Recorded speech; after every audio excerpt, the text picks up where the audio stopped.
দর্শক, চ্যানেল 9-এর নিয়মিত আয়োজন আপনার মত অনুষ্ঠানে আপনাদের প্রত্যেককে স্বাগত জানাচ্ছি। জামিল আহমেদ। আমরা এই অনুষ্ঠানটি রবি থেকে বৃহস্পতিবার প্রতি রাত 10টায় সরাসরি সম্প্রচার করছি। আজকে আমাদের আমন্ত্রণে সাড়া দিয়ে এসেছেন দুজন অতিথি। প্রথমে তাদেরকে আপনাদের সামনে পরিচয় করে দিচ্ছি। প্রথমে আছেন গ্লোবাল ইসলামী ব্যাংকের চেয়ারম্যান মোহাম্মদ নুরুল আমিন। স্যার, আপনাকে স্বাগত জানাচ্ছি। ধন্যবাদ। এবং একই সাথে যোগ দিচ্ছেন গণমাধ্যমের টকশোর আরেকজন পরিচিত মুখ, প্রথম আলোর যুগ্ম সম্পাদক সোহরাব হাসান। সোহরাব, আপনাকে স্বাগত জানাচ্ছি। ধন্যবাদ। আমরা মূলত এই অনুষ্ঠানে আপনার মত শুনতে বা জানতে চাই। মূলত গণমাধ্যমের আলোচিত বিষয়গুলো নিয়ে আমরা কথা বলছি এবং সেই ক্ষেত্রে আপনাদের বিভিন্ন ধরনের তথ্যপাত্য মতামত নিয়ে আমরা আলাপ করতে চাই। আজকে বিশেষ করে বাংলাদেশের অর্থনীতির হালচাল নিয়ে কথা বলবো, যেহেতু এই ক্ষেত্রের সাথে সংশ্লিষ্ট দুজন ব্যক্তিত্ব আমাদের সাথে আছেন। বিশেষ করে আমি প্রথমে নুরুল আমিন স্যার, আপনার কাছে আসি। আপনি নিশ্চয়ই লক্ষ্য করেছেন স্যার যে মাননীয় প্রধান উপদেষ্টা সরকারের 100 দিন উপলক্ষে যে জাতির উদ্দেশ্যে ভাষণ দিয়েছেন, সেখানে উনি বিভিন্ন আপডেট শেয়ার করেছেন। যেমন পাশাপাশি সেগুলোর সাথে আমরা যোগ করতে চাই পাশাপাশি আরও কিছু কথা যেগুলো আমরা গণমাধ্যমে, নিউজ পেপার, টেলিভিশনে দেখছি, যে অর্থনৈতিক, ব্যাংকিং, বাজার ব্যবস্থা, সেগুলো নিয়েও মানুষ জানতে শুনতে চাইছে যে কি কি আপডেট আছে। আপনি যদি স্যার কিছু অ্যানালিসিস প্রথমে দিয়ে শুরু করেন। ধন্যবাদ। আমাদের এই সময়টা আমরা এখন পার করছি, এটা একটা চেঞ্জ, যে মেজর একটা চেঞ্জের পরে এটা একটা ট্রানজিশন টাইপ। আমরা এমন একটা সময় আছি যেখানে গভর্নমেন্টের পরিচিতি হচ্ছে একটা ইন্টারিম গভর্নমেন্ট। এখানে ওনারা যে এই বিষয়গুলো ইনহেরিট করেছেন, তার মধ্যে দুর্দশাগ্রস্ত অর্থনীতি একটি বড় খাত বা একটা বড় ক্ষেত্র। প্রধান উপদেষ্টা মহোদয়ের বক্তৃতায় উনি কিন্তু লম্বা, প্রায় আধা ঘন্টার উপরে উনি বক্তৃতা করেছেন এবং সেখানে কিছু কিছু বিষয়ে সাফল্যের কথা এবং কিছু কিছু সংস্কারের বিষয়ে সামান্য রেখাপাত উনি করেছেন। তো ব্যাংকিং নিয়ে উনি খুব ডিটেলস যান নাই।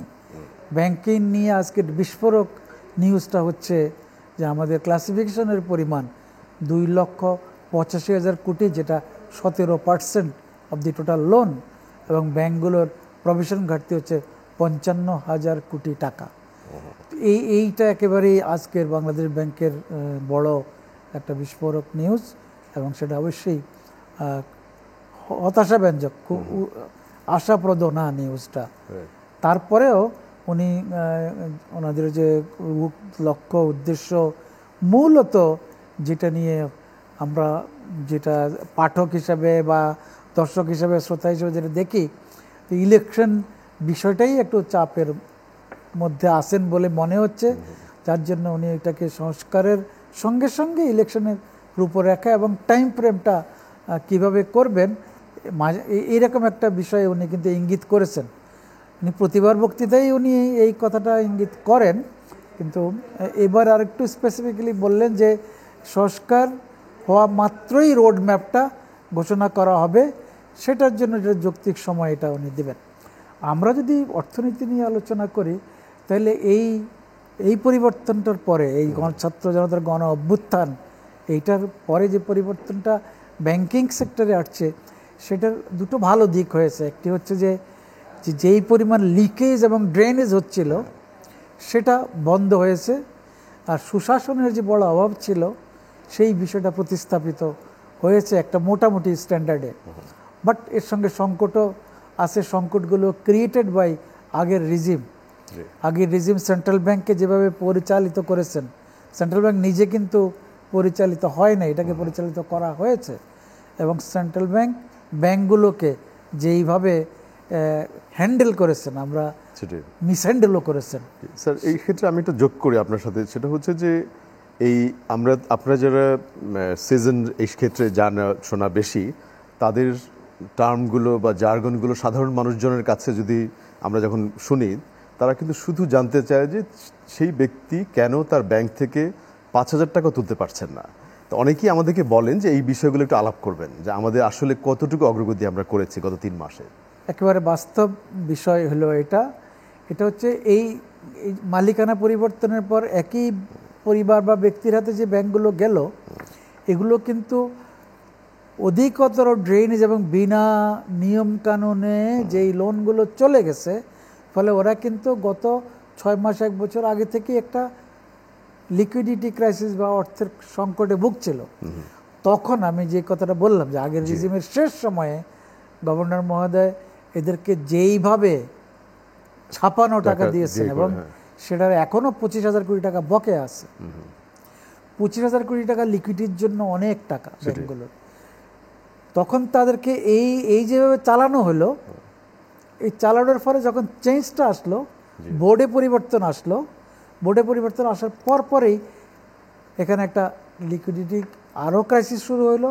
সেন্ট্রাল ব্যাংক কিন্তু ওই 56 টাকা দেওয়া বন্ধ করে দিয়েছেন, তারা কিন্তু ডলার দেওয়া বন্ধ করে দিয়েছেন। সিস্টেম থেকে টাকাটা নেওয়ার জন্য একটা ইনোভেটিভ যে পদ্ধতিটা দিলেন, বাংলাদেশ ব্যাংকের গ্যারান্টির এগেনস্টে কমার্শিয়াল ব্যাংকগুলো মানে যাদের লিকুইডিটি আছে, এর পাশাপাশি সমাধানের জন্য যে লিকুইডিটি সাপোর্ট দেওয়া হলো অনেকগুলো ব্যাংকে, তারা কি সেগুলো পেয়ে আসলে কাস্টমারদেরকে ফ্যাসিলিটেট করতে পারছে বলে মনে হয় আপনার কাছে? এখানে আমি একটি প্র্যাকটিক্যাল কথা বলি। ব্যাংকগুলোর বোর্ড কিন্তু 10-12 দিনের মধ্যে 11টা ব্যাংকের বোর্ড চেঞ্জ আসছে। এর মধ্যে দুটোতে লিকুইডিটি তুলনামূলক ভালো, আল আরাফা এবং ইসলামী। বাকি যেগুলোতে এগুলোর অবস্থা তত ভালো নয়। বাংলাদেশ ব্যাংক ঠিক তখনই টাকাটা দেয়নি। ওই সপ্তাহে যদি টাকাটা পাওয়া যেত এবং একটা বড় অ্যামাউন্ট পাওয়া যেত, তাইলে মানুষ টাকার জন্য ব্যাংকে গেলেই যখন 1, 2, 3 দিন দিতে পারতো, তাহলে চতুর্থ দিনে তারা নাও আসতে পারতো প্রয়োজন ছাড়া, হতাশা তৈরি হতো না। এখন 1, 2, 3 দিন না পাওয়াতে ওই সময়ের মধ্যে বাংলাদেশ ব্যাংক থেকে লিকুইডিটি সাপোর্টটা সরাসরি না আসাতে, যেটার কারণ আপনারা জানেন, গভর্নর মহোদয় বলছে যে আমরা ইনফ্লেশন ক্রিয়েট করব না, যদি মানি সাপ্লাই একমাত্র কারণ না ইনফ্লেশনের, ওই কারণে একটু ডিলেটা হওয়ার কাছে আবারও ফিরবো। সৌরভ হাসান বলবেন, আমি জাস্ট একটু ছোট্ট একটা তথ্য দিয়ে রাখি, আপনি হয়তো পরে বলবেন। কিছু ব্যাংক যেগুলো নিউজ পেপারে আসছে, যারা লিকুইডিটি সাপোর্ট চায়নি, অনেকে পেয়েছে, আর যারা চায়নি তাদের গ্রাহকরা কিন্তু বলছেন যে তারা কি করে সমাধান পাবেন। এটি হয়তো আপনার কাছ থেকে একটু শুনবো আমরা। আমি একটু সৌরভ হাসান আপনার কাছে আসি। আপনি গণমাধ্যমের, সংবাদ মাধ্যমের মানুষ, প্রকৃত চিত্রটি আপনার জানা আছে। বাংলাদেশের এই বর্তমান বাস্তবতায় চ্যালেঞ্জগুলো যে অর্থনৈতিক, কিভাবে আপনি অ্যানালাইজ করেন? ধন্যবাদ। নূরকে শুভেচ্ছা। তিনি ব্যাংকিং খাত সম্পর্কে বলেছেন, আমার ব্যাংকিং খাতে একজন বিশেষজ্ঞ, পুরো অর্থনীতির বিষয়েই তার ব্যাপক জানাশোনা। যে বিষয়টি হলো যে সাধারণ মানুষের চাওয়া কি। একটি সরকার ছিল, যে সরকার দুর্নীতিবাজ এবং জবরদস্তি শাসন, নির্বাচন সব কিছু করে ক্ষমতায় স্থায়ী করতে চেয়েছিল। ছাত্র গণ অভ্যুত্থানের মধ্য দিয়ে এই সরকার যখন বিদায় নিল, মানুষের মধ্যে একটা প্রত্যাশা হচ্ছে সাধারণ মানুষের, যে অনিয়ম, যে দুর্নীতি, যে ব্যত্যয়গুলো ছিল সেগুলো থাকবে না তাদের দৈনন্দিন জীবনযাপনে। এবং বিগত সরকারের যে সিন্ডিকেট, চোরাচালান, অর্থ পাচার ইত্যাদি নিয়ে যেসব গুরুতর অভিযোগ ছিল, তার থেকে কীভাবে রেহাই পাওয়া যায়, কীভাবে পরিত্রাণ পাওয়া যায়। এবং বাংলাদেশ ব্যাংক বিশেষ করে অর্থনৈতিক খাতে বিশেষ করে ব্যাংকিং খাতে একটা বড় সংস্কার বলবো না, তার চেয়েও একটা বড় বড় একটা ধাক্কাই যে এটি দিয়েছে। বিশেষ করে বাংলাদেশ ব্যাংকের গভর্নর, তিনি কিন্তু অনেকগুলো শক্ত পদক্ষেপ নিয়েছে। অন্যান্য ক্ষেত্রে কিন্তু সেটি নেওয়া হয়নি বা নিতে পারেনি, দৃশ্যমান না। আমাদের অর্থনীতির সাথে ব্যাংকিং তো একটি খাত, এর সাথে ব্যবসা বাণিজ্য, তার সাথেও যদিও ব্যাংকের জড়িত, শিল্প, আমদানি রপ্তানি, আপনার শ্রম, মানে কর্মসংস্থান, অনেকগুলো বিষয় জড়িত। এখন প্রথম সরকারের দায়িত্ব হচ্ছে যে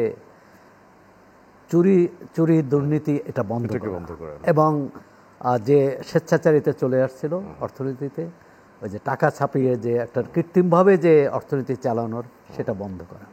তার একটা অভিঘাত কিন্তু পড়েছে, মানে এই যে তারল্য সংকট, আপনার ব্যাংকে যে টাকা না পাওয়া, এবং ব্যবসায়ীদের মধ্যে যারা অন্যায় পথে, অবৈধ পথে হাজার হাজার কোটি টাকা নিয়ে গেছে, এবং তাদের অনেকে পলাতক। সুতরাং তাদের ব্যবসা বাণিজ্যের এই যে আমরা তো প্রায় যারা প্রতিদিনই দেখি কর্মসংস্থানে ছিল বা হ্যাঁ, সেখানে যারা কর্মী ছিল, যেমন বেক্সিমকো এখন কারখানা চালানোর জন্য সরকার তাদের টাকা দিচ্ছে। আর রিসিভার নিয়োগের সিদ্ধান্ত হয়েছিল, কিন্তু সেটি আপিল বিভাগ নাকচ করে দিয়েছে, বা আপাতত একটা এই অন্তর্বর্তী অনেকগুলো পদক্ষেপ নিতে হচ্ছে সরকারকে, সেটি একটি। আরেকটি হচ্ছে এর পরপরই আমরা দেখলাম যে তৈরি পোশাক খাতে শ্রমিক অসন্তোষ, এবং সেখানে কিন্তু সরকার দ্রুত নিতে পারেনি, কারণ অনেকগুলো অঘটন ঘটেছে, অনেকদিন উৎপাদন ব্যাহত হয়েছে, যে তারা একটা সম্ভবত এটি 18 দফা যে তাদের একটা ঐকমত্যে আসছে শ্রমিক মালিক, যে আমাদের দেশের শ্রমিকদের সস্তা শ্রম তো বিক্রি করেই আমরা এই ব্যবসা টিকিয়ে রেখেছি, সুতরাং তাদের কিছু সুযোগ সুবিধা বাড়ানো হয়েছে। আবার কিন্তু বকেয়া বেতন, নিয়মিত যে বেতন দেয়া বা মজুরি দেয়া, সেটি অনেক কারখানা দিচ্ছে না। এখন প্রকৃত কারণ থাকতে পারে, মানে প্রকৃত সমস্যা থাকতে পারে, আবার অনেক ইচ্ছে করেছে বলে অভিযোগ আছে। তারপর এই তৈরি পোশাক নিয়ে জুট ব্যবসা ইত্যাদি ইত্যাদি নানা রকম আছে, এবং কেউ কেউ মনে করে এর সাথে বাইরেরও হস্তক্ষেপ থাকতে পারে, কারণ আমাদের এখানে চীনের পরে চীন যখন এই ব্যবসা থেকে প্রায় নিজেকে সরিয়ে নেওয়ার চিন্তাভাবনা করছে, তখন সেখানে বাংলাদেশই 1 নম্বরে আসার, তা আমাদের প্রতিযোগী ভিয়েতনাম, ভারত, পাকিস্তান, সুতরাং প্রতিযোগীরা তো এই সুযোগটা নেওয়ার চেষ্টা করবে। সেক্ষেত্রেও সরকার একটা অবস্থা, মানে একটা পরিবেশ মোটামুটি শান্ত শৃঙ্খলা আনতে পেরেছে। কিন্তু মূল সমস্যা হচ্ছে যেটি হচ্ছে মানুষের দৈনন্দিন চাহিদা, মানে মানুষের বিশেষ করে খাদ্যপণ্য, সেটা আমদানি এবং দেশে উৎপাদন, এর মধ্যে বন্যা হয়ে গেল। মানে বেশ এই সরকার দায়িত্ব নেওয়ার পর বেশ কিছু সমস্যা তার মোকাবেলা করতে হয়েছে। এখন আমাদের অর্থনীতি এরকম না যে মানে এটি নিজস্ব তহবিল থেকে, এবং আমরা আমাদের আমদানি রপ্তানি সবসময় ঘাটতি, সেটি চীনের সঙ্গে, ভারতের সঙ্গে এবং অন্যান্য দেশের সঙ্গে।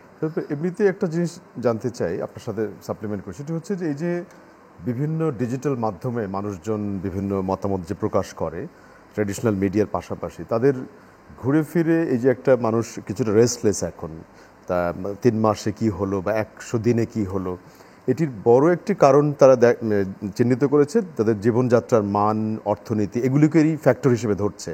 তার মানে কি মানুষ সংস্কার, নির্বাচন, সেগুলোর ব্যাপারে একটু অনীহা, এইসব ব্যাপারে আগ্রহটা বেশি। রাষ্ট্রটা তো যদি আমরা 17 কোটি মানুষের রাষ্ট্র, এর মধ্যে এই নির্বাচন, সংস্কার, রাষ্ট্রীয় কি বলে প্রধানমন্ত্রীর ক্ষমতা কতটা থাকবে, রাষ্ট্রপতির ক্ষমতা কতটা, 5 বছর না 4 বছর, 5 বছর, এই বিতর্কে তো সিংহভাগ মানুষ এই বিতর্কের মধ্যে নেই। তাদের হচ্ছে দৈনন্দিন জীবনযাপন কিভাবে সহনীয় হয়, স্বস্তিদায়ক হয়, নিশ্চয়ই তারা ভোট দিতে চায়। না হলে ধরুন এই যে ছাত্র গণ অভ্যুত্থানে এককভাবে সবচেয়ে বেশি মানুষ মারা গেছে, যে মানে সাধারণ মানুষ, খেটে খাওয়া মানুষ, আপনার শ্রমিক, তারপর রিক্সা চালক, অটো চালক, হকার, তাদের চাহিদা কি? তাদের চাহিদা একটু ভালো থাকা, আগের চেয়ে একটু ভালো থাকা। আর আমরা তো দীর্ঘদিন আমরা বলছি, তারাও শুনে এসেছে যে সিন্ডিকেট, অর্থাৎ ক্ষমতাসীনদের মধ্যে একটি গোষ্ঠী যারা বাজারটাকে নিয়ন্ত্রণ করে, এটা নিয়ে আমরা নানা রকম কথা বলছি।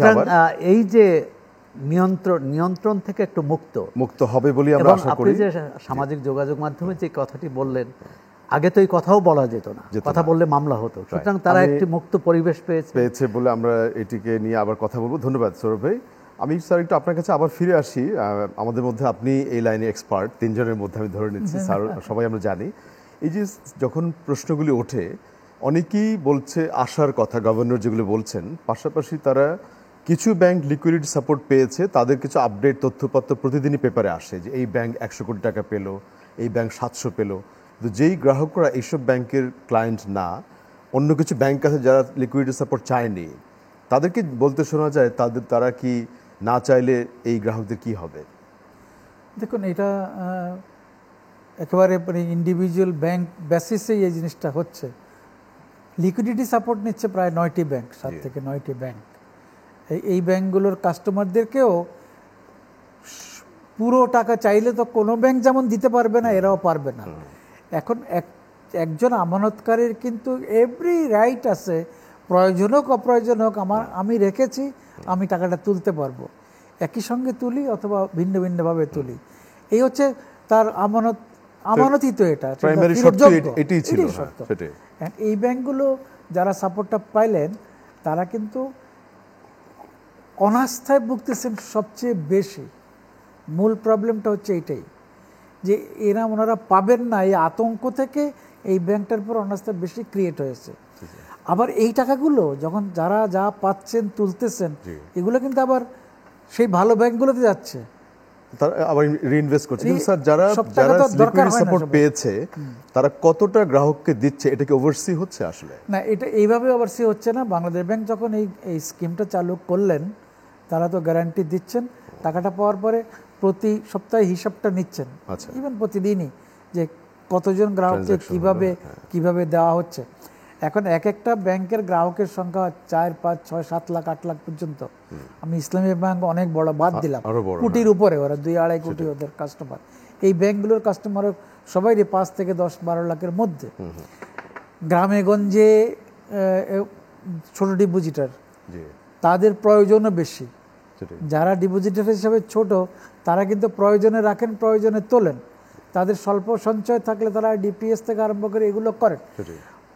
প্রয়োজনটা কি রকম? প্রয়োজনটা কেউ বিদেশ যাওয়ার ব্যাপার আছে, ছেলেদের পড়াশোনার জন্য যাওয়া আছে, চিকিৎসা আছে, নানান দৈনন্দিন খরচ আছে।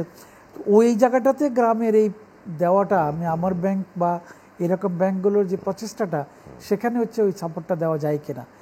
গভর্নমেন্টের এবং কর্পোরেটকে এখন তো টাকা দেওয়া সম্ভব হচ্ছে না, কারণ ওই পরিমাণ টাকা পাওয়া যাচ্ছে। এটি একটা চ্যালেঞ্জ। স্যার, আমরা একটা বিরতিতে যাব, তার আগে আরেকটু যদি আপনার কাছ থেকে শুনি, সেটা হচ্ছে যে যেই গ্রাহকরা যেসব ব্যাংকগুলো সাপোর্ট নিজে থেকে চায়নি, বাংলাদেশ ব্যাংকে স্বপ্রণোদিত হয়ে তাদেরকে সাপোর্ট দিতে পারে, আদারওয়াইজ গ্রাহকদের মধ্যে কি বৈষম্য হচ্ছে কিনা? এখানে ওইরকম এই যেই সিস্টেমে টাকা দেওয়া হচ্ছে, এখানে এই কথাটা এইভাবে নাই। ও ব্যাংক চাইতে হবে, ব্যাংক চাইতে হবে, মানে যেই ব্যাংক চাইতে হবে, ও একটা ব্যাংক ভালো ব্যাংকের কাছে তার বোর্ড বা তার ম্যানেজমেন্ট এটা অ্যাপ্রুভ করতে হয়। আচ্ছা, জিনিসটা হচ্ছে বাংলাদেশ ব্যাংক বলছে আমি গ্যারান্টি দেব। কাকে? একটা ভালো ব্যাংক বা যার লিকুইডিটি বেশি আছে সে দিবে এরকম দুর্বল ব্যাংককে, দিয়ে যখন দুইজন এগ্রি করবে, এই এগ্রিমেন্টটা বাংলাদেশ ব্যাংকে বসে সই হবে, বাংলাদেশ ব্যাংক তখন একটা গ্যারান্টি ইস্যু করে দেবে।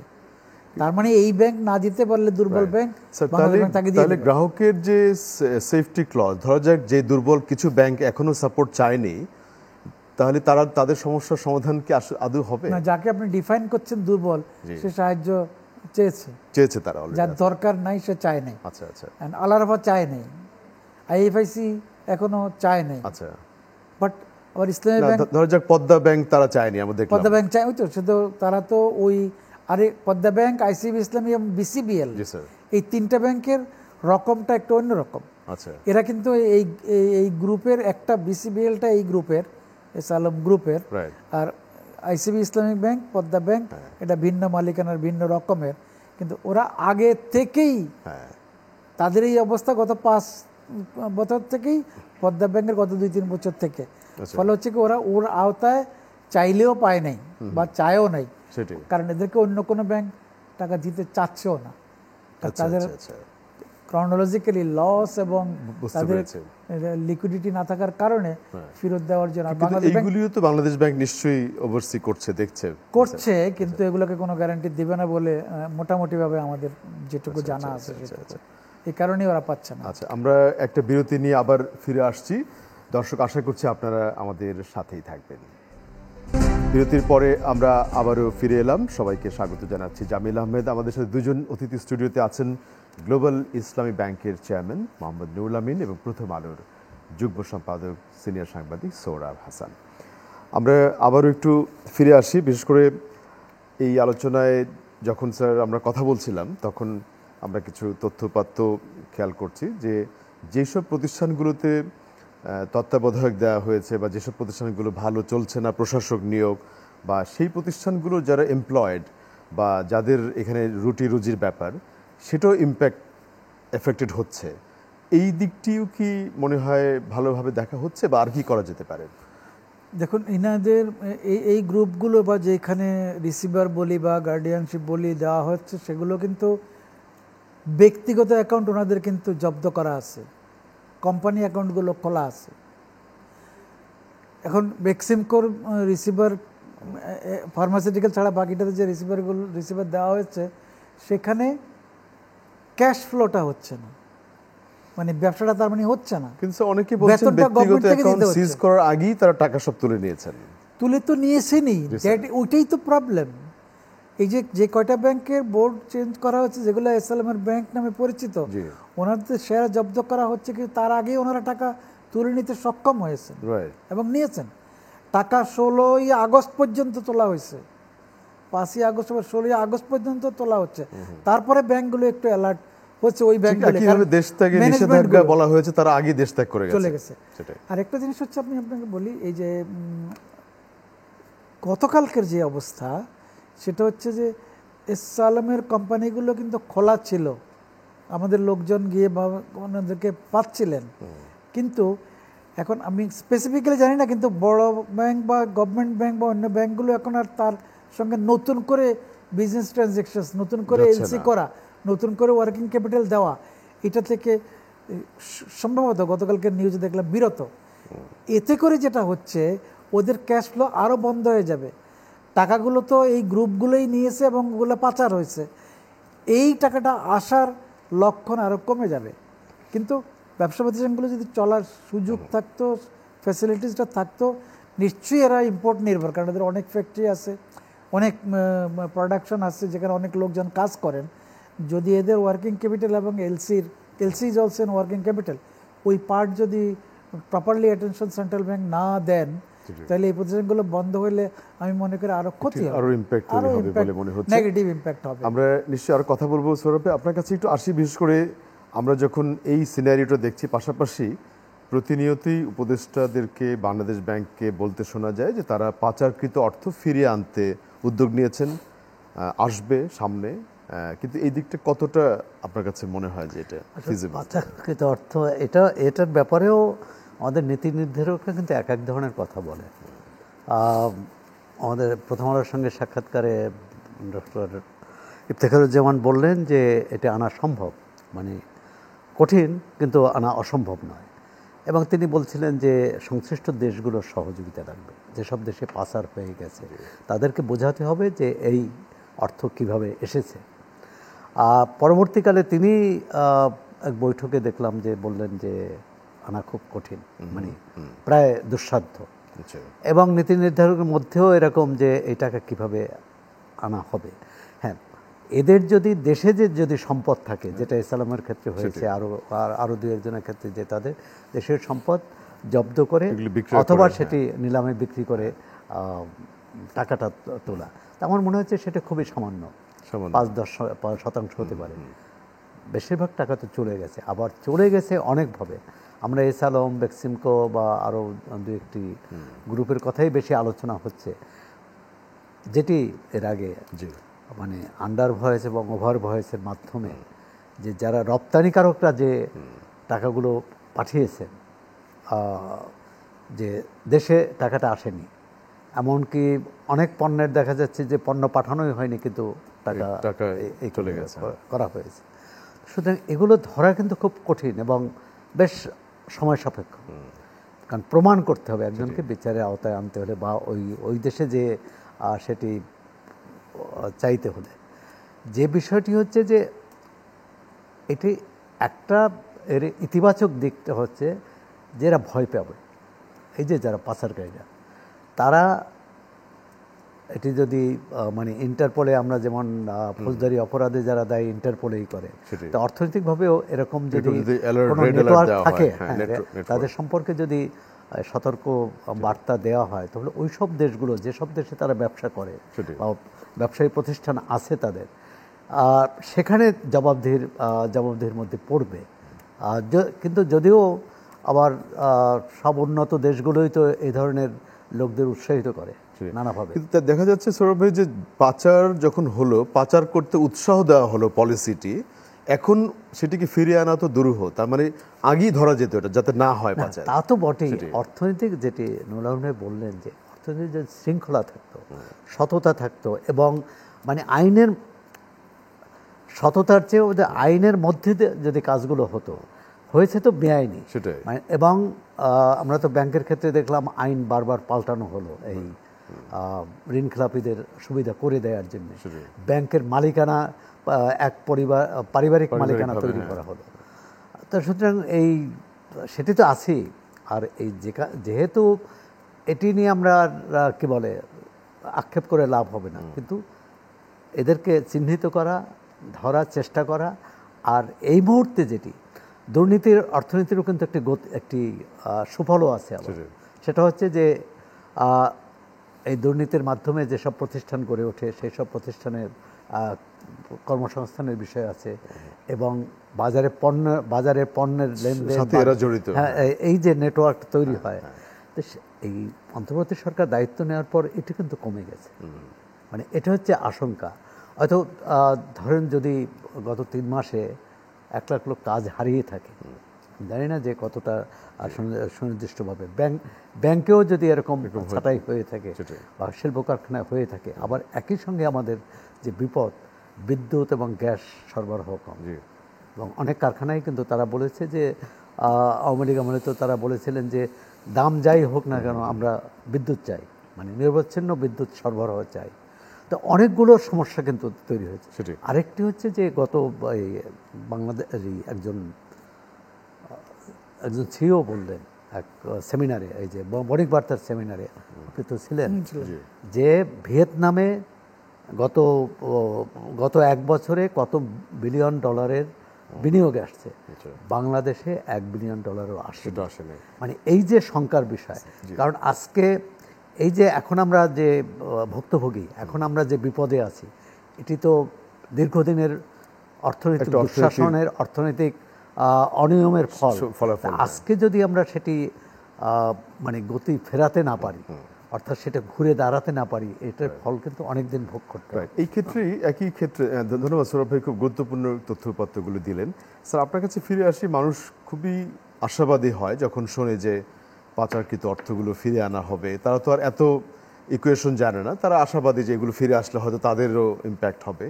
কিন্তু এগুলোর যদি কোনো ধরনের বেঞ্চমার্ক আমরা না পাই, যে ফিরে আসার কী উদ্যোগ নেওয়া হয়েছে, কোন কোন দেশের সাথে নেওয়া হয়েছে, কবে আসতে পারে, এগুলির কিন্তু কোনো তথ্যপত্র নেই মার্কেটে। একটা জিনিস আমরা গত সপ্তাহে একটা মিটিং হয়েছে, সেখানে বাংলাদেশ ব্যাংক গভর্নরের অফিসেই আমরা একটা মিটিং করেছি, সেখানে ওয়ার্ল্ড ব্যাংকের লোক উপস্থিত ছিলেন। যে টাস্ক ফোর্সটা করা হচ্ছে, সেখানে যে ওয়ার্ল্ড ব্যাংক আমাদের যে সাহায্যটা করবেন এই অ্যাসেট রিকভারির উপরে, এই একটা ইন্ট্রোডাক্টরি মিটিংটা হচ্ছে, যেখানে বিদেশ থেকে লোক আসবেন বাই দিস টাইম। 1 তারিখ থেকে ব্যাংকে যাবে, যে ব্যাংকগুলো দুস্থ, ওখানে গিয়ে ওটা একটা অ্যাসেসমেন্ট করবে এদের কি পরিমাণ ড্যামেজ হয়েছে। এটা এখানে ওয়ার্ল্ড ব্যাংক অ্যাসিস্ট্যান্সে হচ্ছে, পুরোটাই ওয়ার্ল্ড ব্যাংক অ্যাসিস্ট্যান্সে। ওয়ার্ল্ড ব্যাংক থেকে বাইরে থেকে লোক আসছেন, এখানকার রিপ্রেজেন্টেটিভ অফিসের লোক ছিলেন। ওটা শুরু হচ্ছে, বাট ফার্স্ট উইকের দিকে এটা শুরু হয়ে যাবে। পাচার প্রসঙ্গে আমি আপনাকে একটা কথা বলি, এটা পাচারকৃত অর্থ আনা সম্ভব, যদিও আমরা একবারই পেরেছি সিঙ্গাপুর থেকে বহু বছর আগে, প্রায় 10-12 বছর আগে একটাই অ্যামাউন্ট আমাদের আনার পারফরম্যান্স একটাই। কিন্তু একটা জিনিস খেয়াল করতে হবে, যদিও টাকাটা যেইখানে এটা গেল, যে চ্যানেলে গেল, যেখানে গেল, সেখানে কোনো না কোনোভাবে এটা ল্যান্ড করেছে, এটা পার্ক হয়েছে, এখানে আইদার অ্যাসেটে হয়েছে, নইলে ব্যাংকে ঢুকেছে, নইলে ব্যবসায় ঢুকেছে, ইনভেস্টমেন্টে গেছে। যেটা আমরা শুনি যে এতগুলো বাড়ি আছে, তার মানে এটা ইনভেস্টেড। ফলে তার মানে এটা তখন ওই দেশের ল অফ দি ল্যান্ডে পড়ে গেল। আপনাকে যখন সে এটা ফেরত দিতে যাবে, তখন আপনাকে যথেষ্ট প্রমাণ দিতে হবে যে এখান থেকে ট্যাক্স পে না করে, আয় রোজগার না করে, প্রপারলি যায় নাই। এই প্রমাণটাই হচ্ছে কঠিন কাজ। কি কি বিষয় হইলে এই প্রমাণ হবে, এবং কি কি বিষয়ে ওই দেশের নিয়মে ওইখানে টাকাটা পার্ক হইল, ঢুকলো এবং থাকলো, এখনো আছে, তাহলে সেটা একটু আমার মনে হয় কারণ যারা এগুলো পাচার করেছে সেটাই স্ট্রংলি হ্যান্ডেল করতে হবে। তারা তো রক্ষা করতে চাইবে এগুলো। সেই জন্য এখানে লেগে থাকার একটা বড় ব্যাপার আছে, ওই দেশের আইন জানার একটা ব্যাপার আছে, আমাদেরটা প্রমাণ করার একটা বড় ব্যাপার আছে। তো ওটা সম্ভব, কিন্তু অনেক কাম্বারসাম প্রসেস, ইট মে টেক টাইম। লোকালগুলোকে হয়তো যে কোনো সময় বিক্রি করে করা যাবে, যেটা সরাব পরিমাণ খুবই কম। আমরা কিন্তু ওনাদের অ্যাসেটের লিস্ট বাংলাদেশ ব্যাংকে জমা দিয়েছি। আচ্ছা, যেখানে যেখানে আমরা খুঁজে পেয়েছি, ব্যাংকগুলো সব ব্যাংকগুলোই করেছেন, আমার ব্যাংক থেকেও আমরা এগুলো বাংলাদেশ ব্যাংকে জমা দিছি বিএফআইউর কাছে। আর একটা জিনিস হচ্ছে, আমরা এগমন্ট গ্রুপের সদস্য।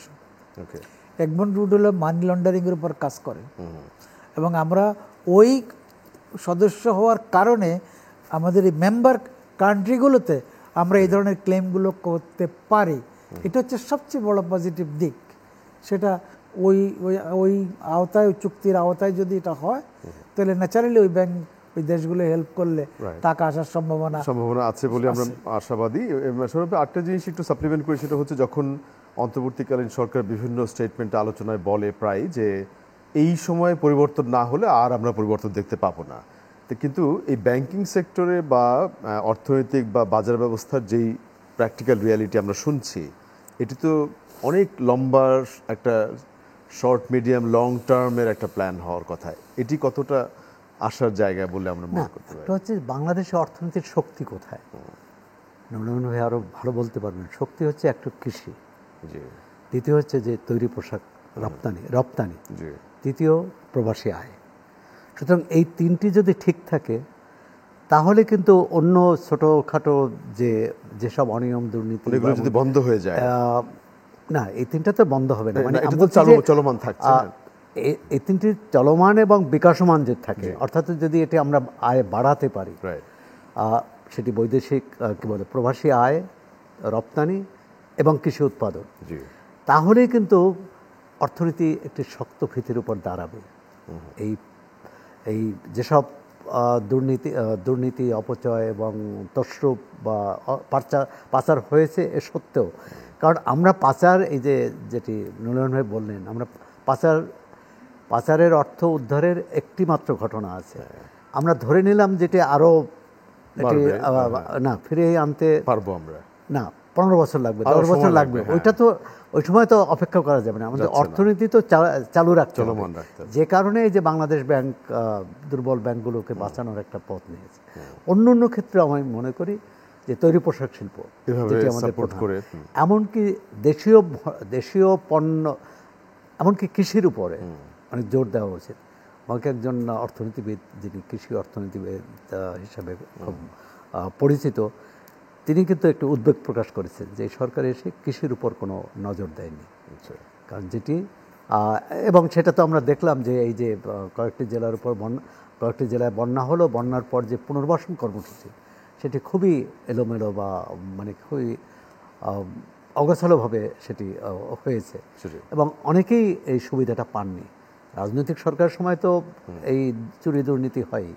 আরেকটি সমস্যা হচ্ছে যে এইসব জনবান্ধব যে কর্মসূচিগুলো বাস্তবায়নের ক্ষেত্রে, এই যে মানুষের যে সামাজিক নিরাপত্তার বলয়ে যারা আছে তাদেরকে সহযোগিতা করা, এমনকি বিধবা এবং বয়স্ক ভাতা যে 550 টাকা ভাতা পান, মানে এটি তো মানে কিছুই না, খুবই নগণ্য। এবং সেটিও মাসখানেক আগে প্রথম আলোর রিপোর্ট, প্রথম আলোর প্রতিবেদনে ছিল, যেহেতু স্থানীয় সরকারের চেয়ারম্যানরা পলাতক, অনেকে পলাতক, 4000-এর মধ্যে 1000 পলাতক, মানে তার একটা প্রভাব, 3 মাস পর একটা সই লাগে, এই 3 মাস পর এই ভাতা এটা পরিশোধ করা হয়, সুতরাং সেটাও আটকে আছে। সুতরাং এই যেসব জায়গায় আমি মনে করি যে চুরি দুর্নীতি অর্থ পাচার এটি ধরা ঠিক আছে, কিন্তু জনজীবন চলমান রাখার জন্য যে কার্যক্রমগুলো, সেগুলো যাতে বন্ধ না হয়ে যায়, এই জায়গাতেই আমরা আবার ফিরবো। এবং দর্শক, আজকের অনুষ্ঠানে সর্বশেষ বিরতিতে আমরা যাচ্ছি, আশা করছি আমাদের সাথেই থাকবেন। আজকের অনুষ্ঠানের সর্বশেষ বিরতির পরে আরও একবার স্বাগত জানাচ্ছি জামিল আহমেদ। আমাদের সাথে দুজন অতিথি স্টুডিওতে আছেন, গ্লোবাল ইসলামী ব্যাংকের চেয়ারম্যান মোহাম্মদ নুরুল আমিন এবং সিনিয়র সাংবাদিক সোহরাব হাসান। আমরা স্যার আপনার কাছে ফিরে আসি। বিশেষ করে আমরা যতটুকু আলাপ করলাম মূলত আগামী দিনের কিছু বাস্তবতা এবং চ্যালেঞ্জ যেগুলো আপনি ওভারসি করছেন, মনে করছেন এগুলো অ্যাড্রেস করা প্রয়োজন এবং সাধারণ মানুষের জীবন মানকে এগুলো ইম্প্যাক্ট করবে বা ভালো অবস্থা আসতে পারে বলে মনে হচ্ছে, সেই দিকগুলো যদি আপনি একটু চিহ্নিত করেন বা বলেন। আমাদের এখন মূল সমস্যা সাধারণ মানুষের, যেটা সাধারণ মানুষ নিম্নবিত্ত মধ্যবিত্ত বা নিম্ন মধ্যবিত্তকে টাচ করে, সেটা হচ্ছে দ্রব্যমূল্য। এটাই এখন আমাদের যে কতগুলো জরুরি ইমার্জেন্সি কাজের মধ্যে এটা একটা আমাদের নিরাপত্তা বা এই সংক্রান্ত। দ্রব্যমূল্য নিয়ে যতই আমরা শুনলাম যে সিন্ডিকেট ছিল, এখন তো সেটা না থাকার কথা, তাহলেও দাম কমছে না কেন? আমাদের দ্রব্যমূল্য তো আমাদের, আমি বাজার বা আপনি গেলে দেখবেন বাজারে তো জিনিসের অভাব নাই, কিন্তু আমাদের সাপ্লাই চেইনের যে সিস্টেমটা এটা এমন, যেটা অর্থ উপদেষ্টা মহোদয় বলেছেন যে এটা বগুড়া থেকে আসতে কারণ বাজার আসতে 17 টাকা যোগ হয়, একটা আইটেমের মধ্যে দাম বেড়ে যায় 17 টাকা। আমি যেটা বলছি সেটা হচ্ছে যে এই যে সাধারণ মানুষের অর্থনীতি কিন্তু ওই এই আমাদের ইলেকশন নিশ্চয়ই আছে, ভোট দেওয়ার ব্যাপারটা আর কিছু না, অন্যান্য যে বিষয়গুলো সংস্কার হচ্ছে বা ম্যাক্রো ইকোনমিকের যে লেভেলটা ওটা চিন্তাই করতে পারছে না দৈনন্দিন এই বাজার সমস্যাটা ফেস করার কারণে। আমাদের এখানে ইনফ্লেশন শুধু যে এই রেট অফ ইন্টারেস্ট বাড়াইলে কমে যাবে, আমাদের এটা যদি আরও দ্রব্য আমদানি করি তাইলে কমবে, এরকম না। আমাদের সাপ্লাই চেইনের ডিসরাপশনটাই বা এটার ইন্টারভেনশনটাই মধ্যস্বত্বভোগীর সংখ্যা বেশি বলেই এটা একটা বড় কারণ। ইন্টারন্যাশনাল প্রাইস এখন মোরাললেস ঠিক আছে, কিন্তু ইম্পোর্ট তুলনামূলক কম হচ্ছে। কিন্তু আবার আপনি দিকে দেখেন যে বাজারের এই ফলের দোকানগুলো 5ই আগস্টের আগে যেই পরিমাণ ভরা ছিল এখনও সেই পরিমাণই ভরা। বাজারে কিন্তু তরকারির কোনো দোকান কোনো খালি নাই, এমন কোনো দ্রব্যের অভাব আমরা দেখছি না। চালের সরবরাহ মোরাললেস ঠিক আছে, আমাদের গত বছর চাল আমদানি করতে মার্কেট পর্যন্ত একটা ব্যাপক দাম যোগ হচ্ছে একটা বিষয়। আর একটা আমি একটা থিওরিটিক্যাল কথা আপনাকে বলি, সেটা হচ্ছে যে মনিটারি পলিসির নিয়মে ইনফ্লেশনের সময় যদি আপনি ব্যাংকের রেট অফ ইন্টারেস্ট বাড়ান তাহলে মানি সাপ্লাই বা মানির ডিমান্ডটা কম লাগবে। এই সূত্রটা পারফেক্ট ইকোনমি যেখানে সেখানে কাজ করে। এই সূত্রটা আমেরিকাতে সবচেয়ে বেশি কাজ করে, কারণ হচ্ছে ওখানকার এই লোনের মোস্ট লোন হচ্ছে কনজিউমার এবং লাইফস্টাইল সংক্রান্ত। মোস্ট এই যে আপনার বাড়ি কিনা, গাড়ি কিনা আর অন্য কনজিউমার লোনগুলো।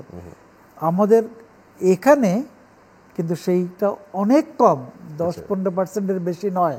ফলে ওইটা রেট বাড়ানোর কারণে যে ইম্প্যাক্টটা হওয়ার কথা সেই ইম্প্যাক্টটা ইনফ্লেশনের উপরে হয় না। আরেকটা জিনিস হচ্ছে যে 9-6 যখন ছিল তখন তো ইন্টারেস্ট রেট কম ছিল, তখন ইনফ্লেশন কমে নাই, পাচার বাড়ছে, এনপিএল নন পারফর্মিং লোন বাড়ছে। তাহলে ব্যাখ্যা কী করবেন আপনি? মনিটারি পলিসি আমাদের এখানে সেভাবে কাজ করছে না। এখন ইন্টারেস্ট রেট কিন্তু 13 থেকে 15, কিন্তু তখন ক্রেডিট গ্রোথও বাড়ে নাই। প্রাইভেট ক্রেডিট গ্রোথ 10-এর উপরে আজকে বহুদিন যায় নাই। এবার এই গত মাসে গত জুনে ক্রেডিট রেট হচ্ছে 9.2%, যেটা এবার লোয়েস্ট। এই গ্রোথ দিয়ে আপনি ইকোনমিকে লং টার্মে চালানো আমরা থিওরিটিক্যালি বুঝি তুলনামূলক কঠিন।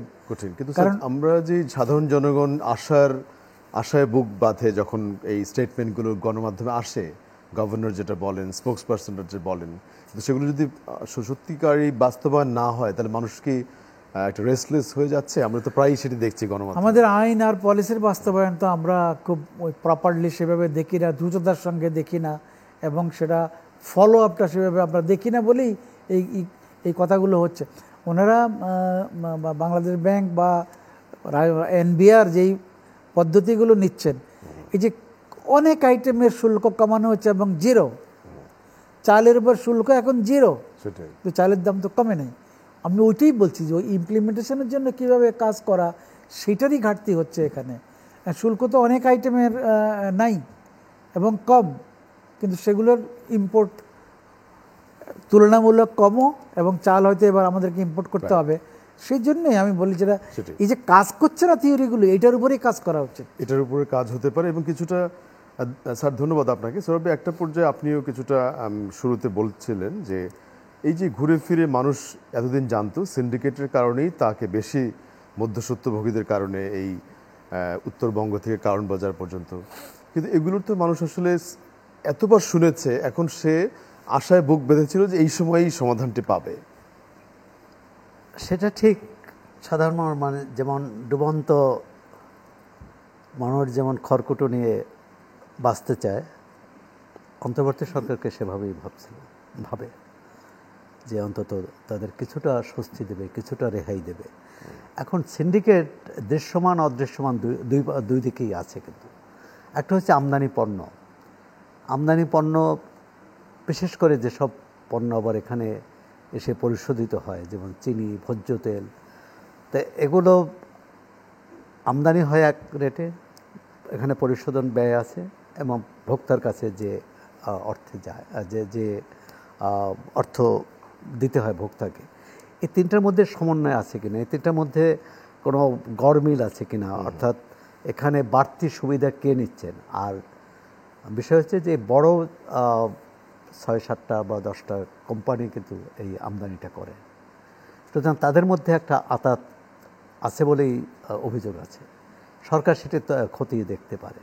এই সরকারের কেউ কেউ বলছেন কিন্তু যে সিন্ডিকেট দাম বাড়াচ্ছে, কারণ এই যে পেঁয়াজের দাম বা যেসব চালের দাম, যেসব পণ্যের আমদানি শুল্ক শূন্য করে ফেলেছে, বা চিনির দাম, চিনির শুল্ক, কিন্তু তারপর দাম না কমানোর পিছনে নিশ্চয়ই কারো না কারো কারসাজি আছে।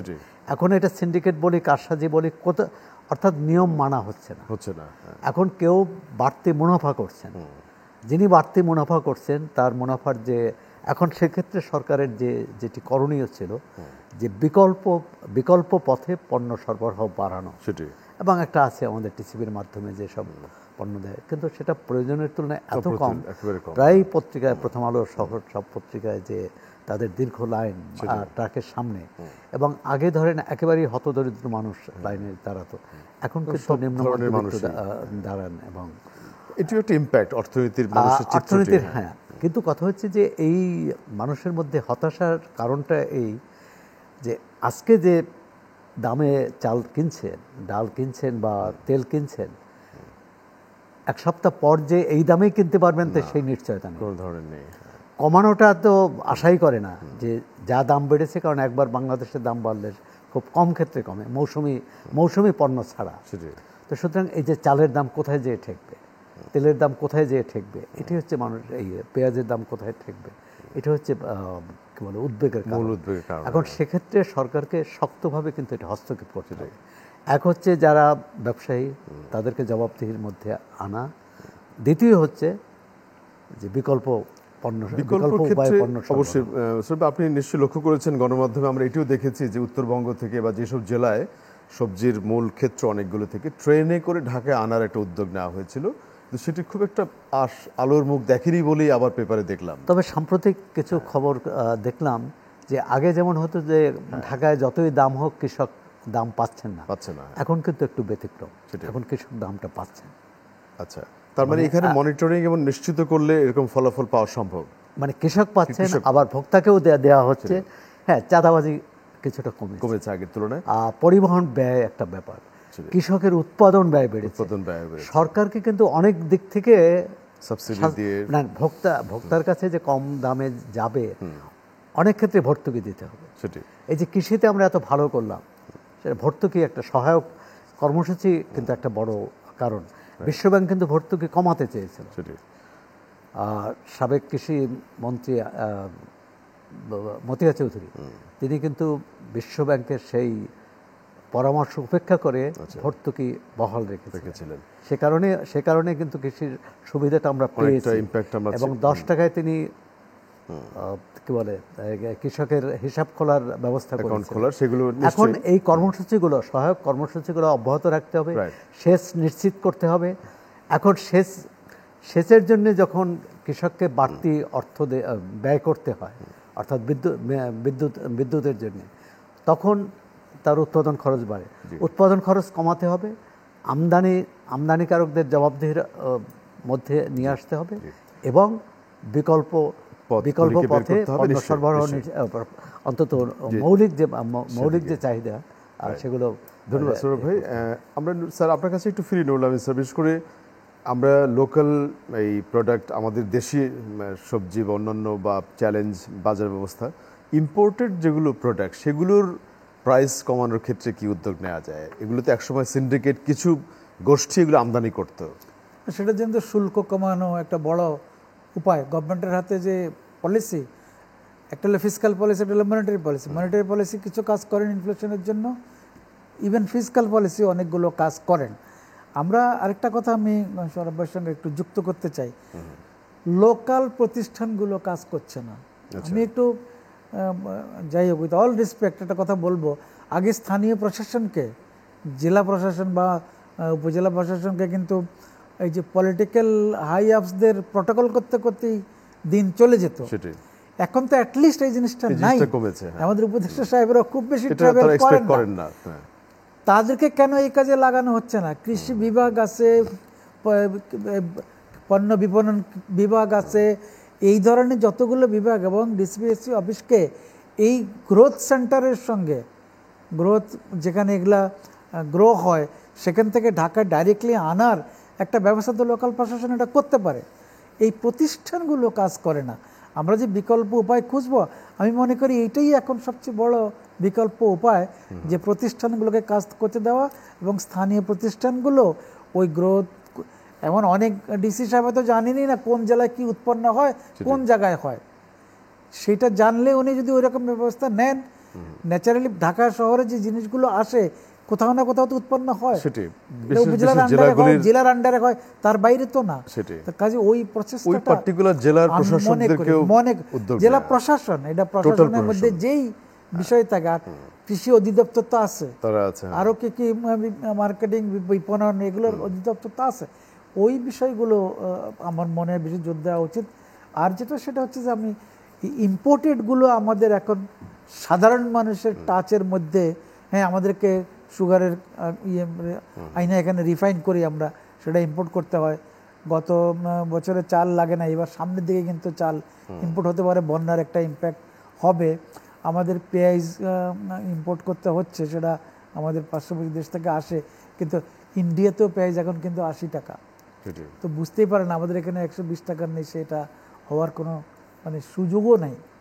আমাদের লোকাল গ্রো করার কস্ট যদি মিনিমাম হয়, তাহলে আমরা লোকাল দিয়েই আমাদের পক্ষে সম্ভব।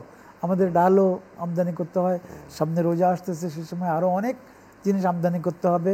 গভর্নমেন্ট সার আমদানির জন্য কিন্তু টাকা ছাড় দিবেন বলে দিচ্ছেন, এবং ডলারও ছাড়বেন বলে দিচ্ছেন, কারণ সারের অভাবটা গত অনেক বছরই কন্টিনিউয়াসলি আনইন্টারাপ্টেড ছিল বলেই কিন্তু কৃষকরা আমাদের এই ফসলগুলো করতে পারছেন।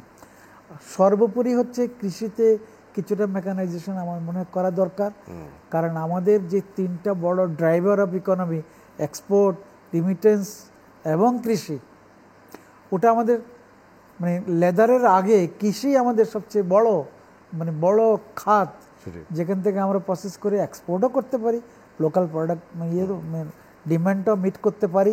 এবং কৃষির এই ধরনের কোনো স্ট্যাটিস্টিক্স নাই, বছরে কতজন শ্রমিক ওখানে থাকেন, কতজন উদ্বৃত্ত হয়ে শহরের শিল্প শ্রমিকে আসেন, এবং তাদের যে কৃষকের আমরা এমনি বক্তৃতা বিবৃতি এবং অন্যান্য জায়গায় আমরা স্যালিউট করি। আমরা যেরকম রিমিটেড যোদ্ধাদের জন্য কিছুটা হইলেও চিন্তা করেছি, একটা লাউঞ্জ আমরা ভিন্ন করতে পেরেছি, আমরা আরও সুযোগ সুবিধার কথা প্রসঙ্গ আসছে, তাদেরকে এখানে আসলে কীভাবে লোন টোন দিয়ে রিহ্যাবিলিটেট করা যায় সেই বিষয়গুলো। কৃষকদের ক্ষেত্রে এরকম বিশেষ বিশেষ সেন্টারে বিশেষ বিশেষ ফসলের জন্য বিশেষ বিশেষ যে বিষয়গুলো আমাদের টান পড়ে, পেঁয়াজ আমাদেরকে আনতে হয়, তাহলে পেঁয়াজের জন্য আমরা একটা ক্র্যাশ প্রোগ্রাম নিতে পারি। আলু ইম্পোর্টের প্রসঙ্গ আসছে, ডিম ইম্পোর্টের প্রসঙ্গ আসছে।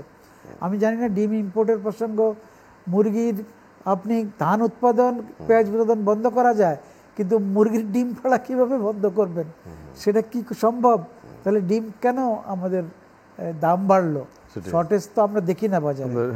এটাই হচ্ছে প্যারাডক্স, এটাই হলো একটা বৈপরীত্য। যে তার মানে স্যার এই ক্ষেত্রে একটা গভর্নেন্সের চ্যালেঞ্জ, যেটা আপনি প্রশাসনিক বিভিন্ন ক্ষেত্রের পারফরমেন্সের কথা বলছিলেন, প্লাস প্রতিষ্ঠানগুলো কাজ করতে হবে, প্রতিষ্ঠানগুলো ফাংশন ঠিকমতো করছে কিনা। প্রতিষ্ঠান বলতে আমি ওয়াইডলি যার যা কাজ সেটি তারা ঠিকমতো করছে, সেটি তারা ঠিকমতো করবেন। এই জায়গাতেই সৌরভ একটু ফিরে আসি, শেষের দিকে আমরা আলোচনাটিকে র্যাপ আপ করতে চাই। যে মূলত প্রাতিষ্ঠানিক যারা যে দায়িত্বে সেটি ভূমিকা পালন করছে কিনা, আর যারা এটি তদারকি করবেন তারাও সেটি করছে কিনা? এক্স্যাক্টলি। তদারকি তো সরকার করবে, এবং সেক্ষেত্রে তো কিছু ক্ষেত্রে তো দুর্বলতা আছেই। এক হচ্ছে যে সরকার যে খুব সক্রিয় সব ক্ষেত্রে, আর সব ক্ষেত্রে মানে অর্থনৈতিক সংকট মোকাবেলা এবং রাজনৈতিক সংকট মোকাবেলা, রাজনৈতিক সংস্কারের। সংস্কারটা দৃশ্যমান, কিন্তু অর্থনৈতিক দৃশ্যমান নয়। আমরা তৈরি পোশাক শিল্পে যে অসন্তোষ বিক্ষোভ হচ্ছিল, সেটি একটা সরকার একটা পর্যায়ে নিয়ে এসেছে, যদিও এখনও পুরোপুরি বন্ধ হয়নি। বাজার নিয়ন্ত্রণে সরকারের দৃশ্যমান সক্রিয়তা, দৃশ্যমান তৎপরতা প্রয়োজন। একই সঙ্গে প্রতিষ্ঠানগুলো, যেটি নুরুল ভাই বললেন যে আপনার উপজেলা পর্যায়ে তো সব দপ্তর আছে, সেই দপ্তরগুলো কি করছে, এবং এই দপ্তরগুলো পরিচালনার জন্য আবার বিভাগীয় কাজ, জেলা আছে, বিভাগীয় এবং জেলা পর্যায়ের যে কর্মকর্তারা আছে তাদের, এবং তাদেরকে আবার তদারক করার জন্য সরকারের সর্বোচ্চ মহল থেকে। একটা তো সমস্যা যে অন্তর্বর্তী সরকারের উপদেষ্টা হচ্ছে এখন 24 জন।